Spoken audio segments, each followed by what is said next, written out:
Hello everyone, I am C Ramesh Pariyar. आज की जो इंडस्ट्री है और आज का जो एरिया है उसमें काफी लोगों को प्रॉब्लम आ रही है हेल्थ इंश्योरेंस। उसमें काफी लोग फ्रॉड भी करते हैं, कुछ गलत इंश्योरेंस दे देते हैं। तो इसको डिटेल में अपन समझने के लिए कि हेल्थ इंश्योरेंस की क्या इंपॉर्टेंस है और क्या क्या चीजें अपने को ध्यान रखनी चाहिए हेल्थ इंश्योरेंस लेने से पहले, तो इसीलिए हमने एक गेस्ट को बुलाया है जो हमारे काफी करीब है, mister Anand Bandar. Hello sir. Hi so Ramesh ji, आज हम बात करेंगे इंश्योरेंस इंडस्ट्री पे। आनंद सर, मैं जानना चाहता हूँ कि आपकी ये हेल्थ इंश्योरेंस की इंडस्ट्री कैसे चालू हुई, मतलब इसमें आपकी जर्नी कैसे धीरे धीरे कंटिन्यू हुई?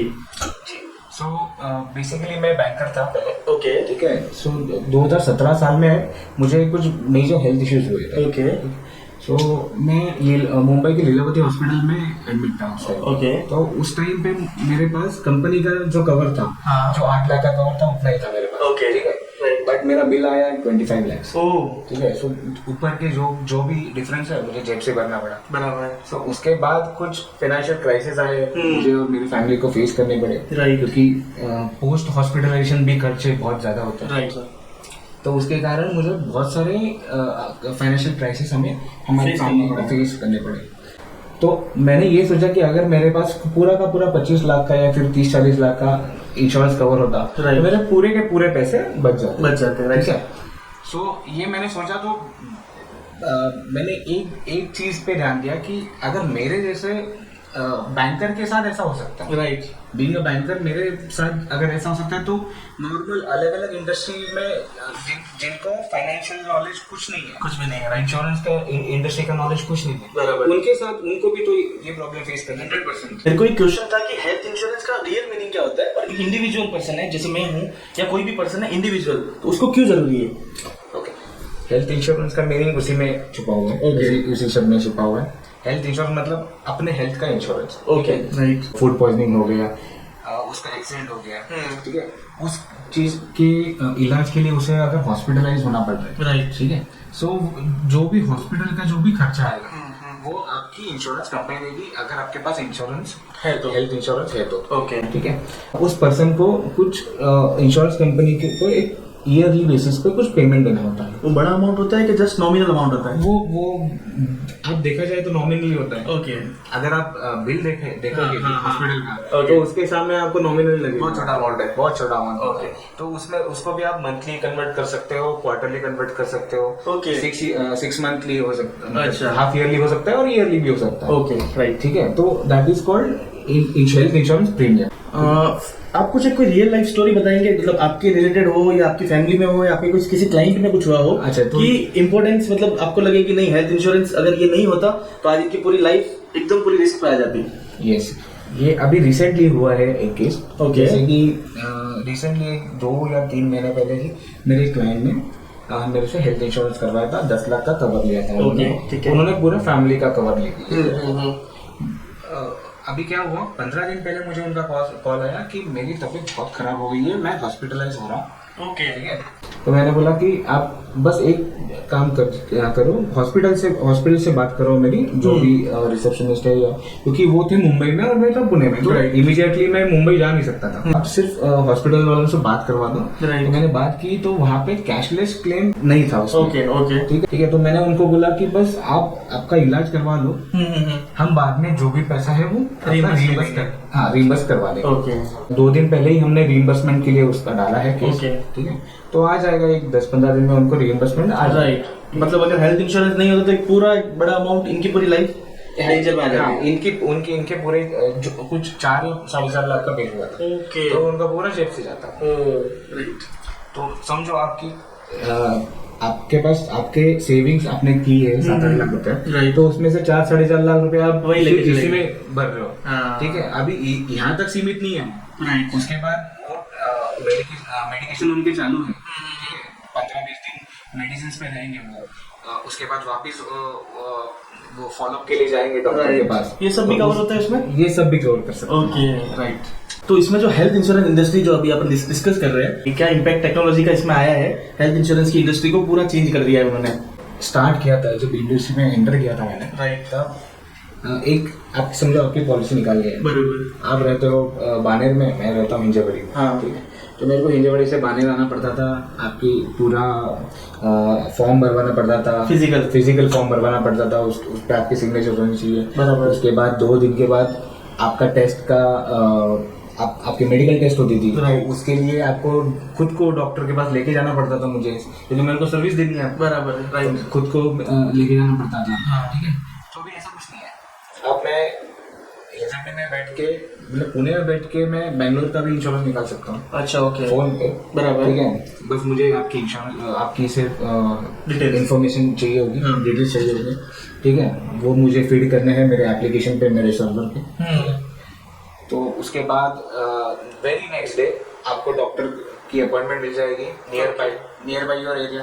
अगर उसकी जरूरत नहीं है, आप फुली, मतलब अभी फुली फिट हो, बराबर, तो सीधा टेलीफोनिक राउंड हो जाता है डॉक्टर का। जैसे कि कुछ कंपनी के कुछ क्वेश्चंस है, वो डॉक्टर और कंपनी के डॉक्टर्स रहेंगे, वो आपको क्वेश्चंस करेंगे। ओके, बस उसका आपको आंसर देना है। मतलब वही जनरल क्वेश्चन करेंगे आपको, फैमिली में कोई हिस्ट्री है क्या किसी डिसीज की, या फिर मतलब आपको हेरिडिटरी कुछ प्रॉब्लम्स है कि नहीं है, आपको पहले कुछ ऑपरेशन वगैरह हुआ है कि नहीं, ये सब पूछेंगे। बस आपकी उसके बाद आपकी पॉलिसी आपके हाथ में आ जाएगी। मतलब जो पहले जो टाइम लगता था फिजिकल वेरिफिकेशन में, वो भी काफी कम हो गया है। वो कम से कम 7 से 8 दिन चल जाते थे उसमें। अच्छा, ओके। और अभी ये विद इन अ डे पूरा, या फिर 1-2 दिन में पूरा? विद इन अ डे भी हो जाता है। आप सुबह आपका मैंने लॉगिन किया है, शाम तक आपकी पॉलिसी भी आपके पास पहुंच गई। ओके। और इसमें टेक्नोलॉजी के हिसाब से अगर अपन कैशलेस को देखें, तो पहले कैशलेस नहीं होता था, अभी तो कैशलेस का जो इन्वॉल्वमेंट आया है, तो उसको कितना इफेक्ट आया इस इंडस्ट्री में?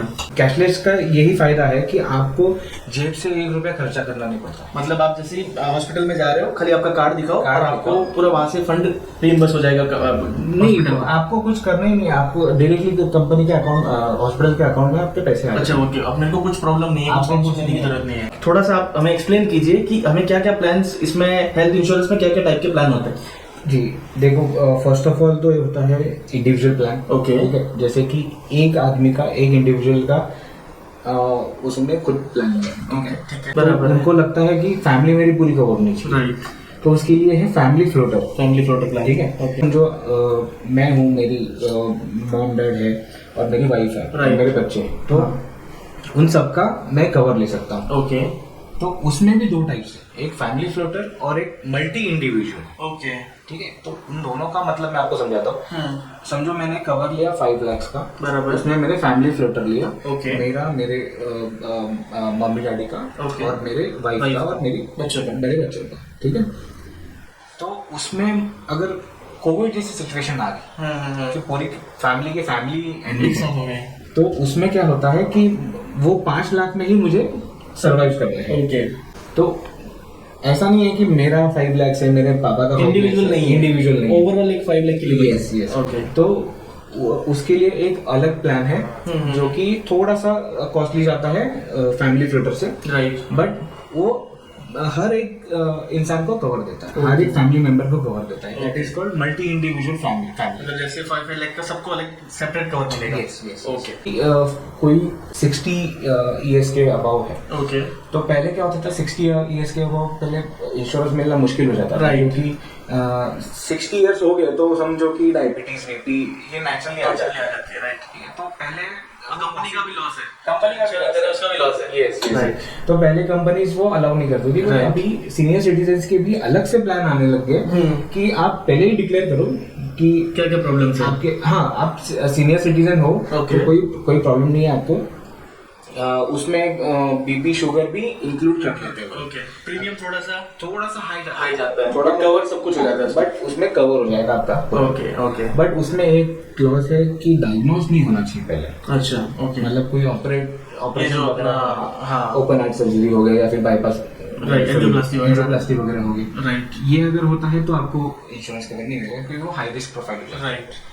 उसके बाद आता है क्रिटिकल इलनेस, जैसे कि किडनी ट्रांसप्लांट हो गया, ओपन हार्ट सर्जरी हो गई, कैंसर, ऐसी जो बीमारियां हैं, उसके लिए आप पहले से अगर क्रिटिकल इलनेस की पॉलिसी ले रहे हो, राइट, तो जब भी आपको वो डिटेक्ट होगा, आपको एक लमसम अमाउंट मिलेगी, तो उससे आप वो क्योर कर पा सकते। ओके, जैसे कि आप कैंसर का ही एग्जांपल लीजिए, आज कैंसर क्योरेबल है, राइट। बट उसके लिए खर्चा है। तो पहले से ही अगर जिसके पास क्रिटिकल इलनेस की पॉलिसी हो वो बेटर है, वो इजीली उसको ट्रीट कर सकता है। Right right. अगर कोई बीमार हॉस्पिटलाइज हो रहा है तो उसके लिए एक अलग पॉलिसी भी आती है, जो कि आपको आपके हेल्थ इंश्योरेंस के अलावा एडिशनल कवर, उसको हम लोग राइडर बोलते हैं। हाँ राइट। ठीक है, ये जो क्रिटिकल इलनेस और एक्सीडेंटल कवर है उसको राइडर बोलते हैं। राइडर प्लान मतलब एक्स्ट्रा बेनिफिट। ओके, ठीक है, वो टर्म है एक राइडर, वो इंडस्ट्री में चलता है। तो आनंद सर हमें बताइए कि और क्या क्या फीचर्स हमें ध्यान रखने चाहिए हेल्थ इंश्योरेंस बाय करते वक्त। जो जैसे कि जो हेल्थ केयर इंडस्ट्री है, हाँ, उसका इन्फ्लेशन आप देखा जाए तो मोर देन 10% से बढ़ता है। ओके। तो हर साल 10% से खर्चा पड़ेगा। आप डेंगू के लिए अगर 2025 में एडमिट हो रहे हो, राइट, तो उसको क्योर करने के लिए आपको 2 लाख का बिल आता है, बराबर है। तो नेक्स्ट ईयर आपको 2,20,000 का बिल आएगा। 10% से इंक्रीज होने वाला है। ओके, नेटवर्क हॉस्पिटल्स आपके एरिया में कौन कौन से हैं ओके, और कौन से कंपनी के कैशलेस अवेलेबल है वो देखना जरूरी है। नेक्स्ट होता है वेटिंग पीरियड। ओके। जैसे कि किसी को प्री एग्जिस्टिंग डिसीज है, ओके, फॉर एग्जांपल किसी को बीपी है, हाँ, तो बीपी से रिलेटेड होने वाले जो भी डिसीजेस है, ओके, मतलब जो भी इलनेस है, वो आपके 2 साल तक कवर नहीं होंगे। वो 2 साल जो है वो that is called waiting period. Okay, ठीक है, वो एक आपको देखना पड़ेगा। जैसे कि कोई भी ऑपरेशन आप 2 साल तक नहीं कर सकते। कोई मेजर ऑपरेशन जैसे कि एंजियोप्लास्टी वगैरह हो गया, ये सब कवर नहीं होता है। कोई अपेंडिक्स का ऑपरेशन हो गया, किसी को करना है, किडनी स्टोन का करना है, Right. तो वो उसके लिए भी एक वेटिंग पीरियड होता है। Okay. 1 साल 2 साल, वो अलग अलग कंपनीज के अलग अलग डिफर करते हैं। बराबर है। ठीक है, ये एक हो गया। तो ये जो चारों चीजें जो आपने बताई, मेनली जो चीजें हैं, ये काफी लोग तो पॉलिसी बेच रहे हैं और रियल में बताते ही नहीं है। ये बताते ही नहीं है। ये तो जस्ट आपको कम प्रीमियम वाला कुछ ना कुछ चिपका के चले जाएंगे Yes, कि भाई ये 15,000 रुपए में पूरा आपको फैमिली को कवर कर रहा है या 20 साल में कवर कर रहा है, और उनको ये नहीं पता है कि ये डिजीज ऑलरेडी कवर नहीं है इसके अंदर। करेक्ट। ये कोई बताएगा नहीं, ये आपको सामने से पूछना पड़ेगा। तो ये आपको अवेयरनेस होनी जरूरी है। राइट, ठीक है, इसीलिए हम आपको लेके आए ताकि इसको डिटेल में और मतलब लोगों को नॉलेज मिल सके। जरूर। तो इसमें जो आपने जैसे बताया कि प्री एक्जिस्टिंग डिजीज कवर नहीं होते, जैसे बीपी बताया या फिर कुछ और आपको बड़े बड़े कुछ डिजीज ऑलरेडी है और कुछ इंश्योरेंस ले रहे हो तो वो कवर नहीं है, तो उसके लिए कुछ ऐसे कुछ प्रीमियम वगैरह कुछ प्लान्स अवेलेबल है? किसी कंपनी के स्पेसिफिक नाम मत बताइए, बट कुछ अवेलेबल है? जी, आजकल ऑलमोस्ट सभी कंपनीज देते हैं, जैसे कि बीपी हो गया, शुगर हो गया, उसके बाद ओबेसिटी होगी। ओके, तो उसके लिए आपको पहले से ही कवर डे 1 से आपको देते हैं, बस थोड़ा सा प्रीमियम हाई चार्ज करते हैं। ओके, मतलब जहाँ पे अगर 9,000 आ रहा है तो वहाँ पे 10,000 आपको पे करना जस्ट थोड़ा सा नॉमिनल, बट वो आपका Yes, पूरा yes. इनिशियल वेटिंग पीरियड को भी क्लियर कर देगा। बट जो मेजर डिजीज है, जैसे कि एंजियोप्लास्टी, कार्डियक इश्यूज हो गए, तो उसमें आपको कवर नहीं करेंगे। तो जो हेल्थ इंश्योरेंस इंडस्ट्री है उसमें काफी सारे मिथ चलते हैं कि मैं इंश्योरेंस क्यों लूं, या मेरे पास ऑलरेडी कुछ कंपनी का इंश्योरेंस है, या फिर मैं यंग हूं तो मैं क्यों इंश्योरेंस लूं। तो आप क्या बोलते हो कि कैसे ये जरूरी है, या फिर कंपनी का इंश्योरेंस को कवर कर लेता है? आप क्या बोलते हो उसको? जैसे कि आपने बोला कि पहली बात तो यंग एज में मुझे इंश्योरेंस की जरूरत नहीं। राइट, आजकल की हमारी फूड हैबिट्स, जैसे कि लाइफस्टाइल देखोगे, राइट, तो सबसे ज्यादा heart attacks young young age age में में हो हो रहे रहे हैं। हैं। राइट, ठीक है, हॉस्पिटलाइज सबसे ज्यादा यंग एज में ही हो रहे हैं। बराबर है। और जैसे कि कोविड जैसी सिचुएशन हो, तो वहाँ पे कौन यंग था और कौन बूढ़ा था, सबका नंबर लगा है। सबका नंबर लगा उसमें। राइट, तो ऐसा कुछ नहीं है कि यंग एज में आपको कुछ ये जस्ट खाली मिथ है। मिथ है। Okay. हाँ, तो आपको जरूरत कभी भी पड़ सकती है। हाँ, आप 20s में भी पढ़ सकती है, 60s में भी पढ़ सकती है। बराबर है। ठीक है, राइट, और सबसे बढ़िया आपने पूछा जो कंपनी का जो इंश्योरेंस है, हाँ, ठीक है, वो मेरे लिए इनफ है। ओके। मुझे बाहर की जरूरत नहीं। ये जो इंश्योरेंस एक्चुअल में काम का है या फिर जस्ट अपने को दिखाने के लिए है कि भाई फॉर्म 16 में अपने को दिखता है कि भाई आईटी में 10 लाख का इंश्योरेंस दिया है, मेडिकल इंश्योरेंस कंपनी ने पे किया है, उसको डिडक्शन मिल रहा है, अपने को बेनिफिट है भी कि नहीं है? देखो, आप टैक्सेशन का थोड़ा हम साइड में रखते हैं। ओके, क्योंकि टैक्सेशन में जो कंपनी देती है उसमें कुछ नहीं मिलता। राइट, ठीक है, वो कंपनी उसका मजा कंपनी लेती है। राइट, ठीक है, और ये जो कंपनी आपको 5 लाख का दे रही है, 10 लाख का दे रही है, मैक्सिमम 10 लाख का दे रही है, उसके ऊपर आपको कोई भी कंपनी कोई सी भी पोजीशन में हो आप नहीं देती, आपको नहीं देती। आप सीनियर लेवल मैनेजमेंट में हो या आप एग्जीक्यूटिव लेवल पे हो, इतना ही कवर है 10 लाख रुपए का हमको नहीं, बस उतना ही, उसके ऊपर नहीं रहता है। वो जो इंश्योरेंसेस है, कॉर्पोरेट इंश्योरेंसेस है, हाँ, वो पूरे के पूरे ट्रेडिशनल है।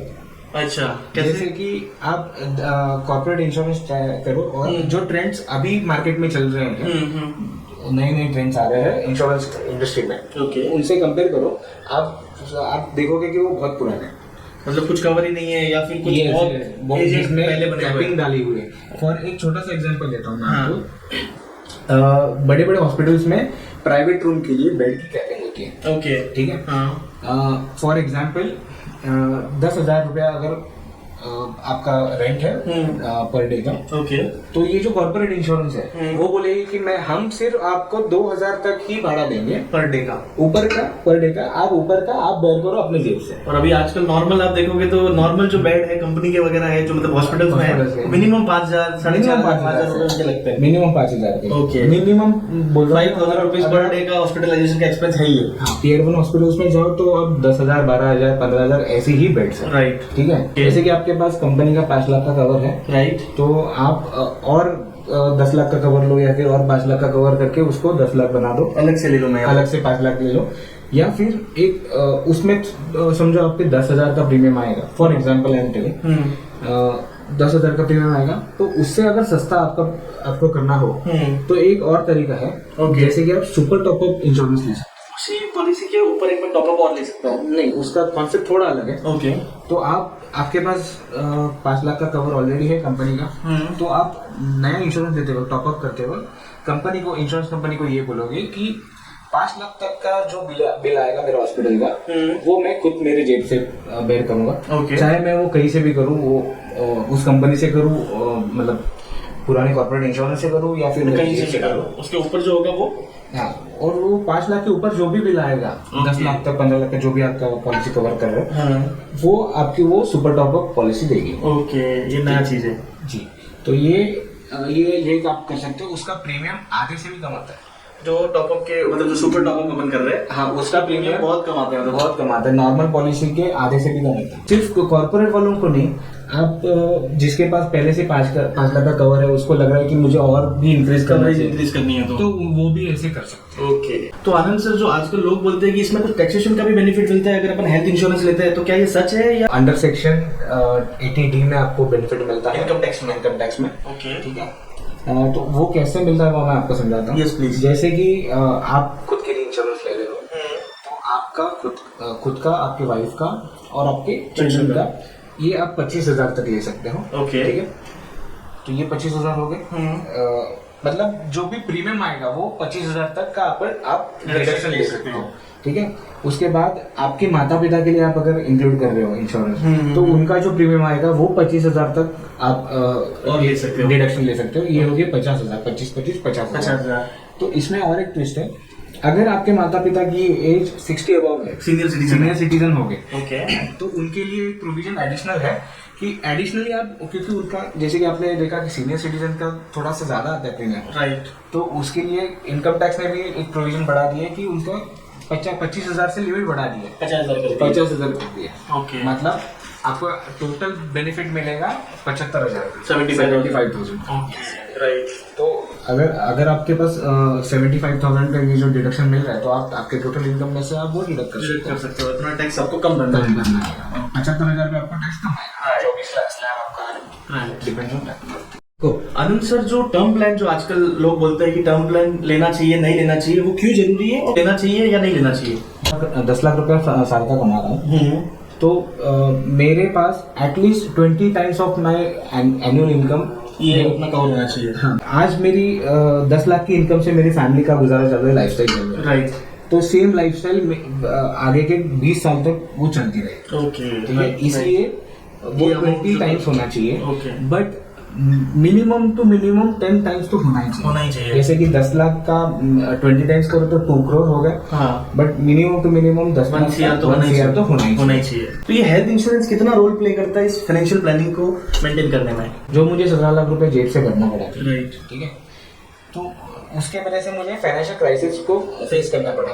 अगर वो मेरे पास पूरा का पूरा कवर होता, राइट, 25 लाख का कवर होता, तो मुझे वो फाइनेंशियल क्राइसिस फेस नहीं करना पड़ता। तो यही है आंसर कि अगर आपके पास हेल्थ इंश्योरेंस है तो आपके जेब से पैसा आपके जाएंगे नहीं, बस जो जाएगा वो प्रीमियम का जाएगा। राइट, कुछ सालों से आप पैसे जोड़ जोड़ के वेल्थ क्रिएट कर रहे हो, राइट, ठीक है। और समझो 7-8 साल में आपने अच्छी खासी 10 लाख रुपया जमा किया और एक ही बार में आपको सब कुछ हॉस्पिटलाइज हो गया, 10 लाख चला गया, क्या है आपका 7-8 साल की मेहनत आपकी पूरी खत्म हो गई। तो उसका प्रोटेक्शन है हेल्थ इंश्योरेंस। एक मेरे को जानना था आनंद जी कि लोग आजकल ऑनलाइन भी ये सर्विस अवेलेबल है, इंश्योरेंस वगैरह, हेल्थ इंश्योरेंस वगैरह ऑनलाइन भी सब बेच रहे हैं, तो एक एजेंट से या फिर एक पर्सन से जो उसका नॉलेज रखता है उससे लेने का क्या बेनिफिट है? मतलब वहां से भी आपको दिख रहा है इतना कम से कम प्रीमियम आता है वहां पे भी, और सेम वहां पे दिखता है, बट एक बेनिफिट क्या है जो एक पर्सन से जिसको नॉलेज है इस फील्ड का उससे सर्विस लेने का क्या फायदा है? तो जितना आप ज़्यादा सर्विस दोगे उतने आपके पास क्लाइंट्स होंगे, ठीक है। जैसे कि हम सर्विस देते हैं इसलिए हमारे पास लोग क्लाइंट्स आएंगे। ओके, आप ऑनलाइन पॉलिसी ले सकते हो, नो डाउट आपको थोड़ा सा सस्ता भी पड़ेगा। जो फाइनेंशियल प्लानर्स है उनसे अगर आप लोगे तो एक मीडिएटर बीच में रहेगा, ठीक है। जैसे कि किसी कारण आपको हॉस्पिटलाइज होना पड़ा, ठीक है, आप आईसीयू में, तो कौन देखेगा कैशलेस कौन कर रहा है या रिइंबर्समेंट कौन कर रहा है, ये सब प्रोसीजर कौन करेगा, राइट, ठीक है। तो ये आपको बस हॉस्पिटलाइज होने के बाद किसी को बोलना है या फिर आप खुद मेरे को कॉल कर सकते हो। तो मैं तो बस यही बोलूँगा कि आप टेंशन मत लो, we will handle it everything. हाँ, हम सब देख लेंगे, बस हॉस्पिटल के बिल्स अगर रिइंबर्समेंट हो तो हॉस्पिटल के बिल्स संभाल के रखना। ऊपर वो झगड़ के लाना है कंपनी से, कैसे लाना है वो मेरी जिम्मेदारी है। Got it. जैसे कि आज हमने डिटेल में समझा कि हेल्थ इंश्योरेंस क्यों लेना चाहिए, उसके बेनिफिट क्या है और कौन सा हेल्थ इंश्योरेंस बेटर है और कितना कवर होना चाहिए। हमने टर्म प्लान को भी बेटर समझा कि कितना आपको टर्म प्लान का कवर होना चाहिए। जैसे आनंद सर ने अच्छे से बताया कि 10 टाइम्स क्यों लेना चाहिए, 20 टाइम्स क्यों लेना चाहिए, उसका पूरा एक सिस्टमेटिक फॉर्मूला दिया है। तो आज अपन इसी टॉपिक को कवर किया है। नेक्स्ट टॉपिक में हम धीरे धीरे हर जो फाइनेंशियल प्लानिंग के जो फेजेस है, लाइक इन्वेस्टमेंट करना चाहिए, फिर बाकी इंश्योरेंस प्लानिंग होती है, फिर एस्टेट प्लानिंग होती है, रिटायरमेंट प्लानिंग होती है, उसको अपन धीरे धीरे और इसको डिटेल में कवर करेंगे। Thank you.